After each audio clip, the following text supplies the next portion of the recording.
The PlayStation 3 cost $499.99 back in 2006, and it came with a Blu-ray player, which is why I could pretty much buy it. It was a 60GB hard drive, had HDMI output. To me, it was probably one of the biggest purchases I made because I was 1 year out of high school for the PlayStation 3.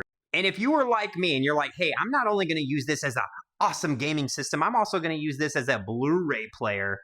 Drop a follow there and double click my face. Let's get into the PlayStation 3 a little bit, starting with that price. So like I said, the PlayStation 3 was $499 with a 60GB hard drive released in November of 2016. It started the DualShock 3 controller and it had wireless connectivity. It had one of the most powerful at the time custom processors. You guys remember getting that thing? It was like bulky. I can't believe that we're paying $500 for the PlayStation 3, and now we're paying $500 for the Switch 2, and we're still complaining about prices. Justified? Maybe. It had Blu-ray support, so it plays high definition and Blu-ray disc.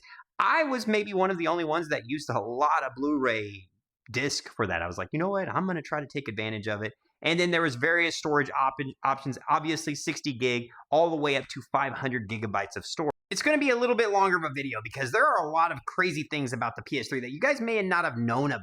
It could run Linux at first. Yes, they allowed you to run Linux on the original PS3 through a feature called OS. All the PlayStation 3 games were not region locked, which means you could play as many PlayStation 3 games as you wanted. They were region free. The PS3 had 1080p HDMI output before the Xbox 360. The original 60GB, which is very coveted, I have one, was backwards compatible for the PS2. The original launch, like we don't talk about this a lot, you know, $499 is what we always say. The original one was $599 because it was Blu-ray and backwards compatible. That's the 60GB version. And there's more. If you guys like this kind of series, I want to do one about Xbox 360, Xbox One. Double click, share with a friend, and make sure you're following. Woo!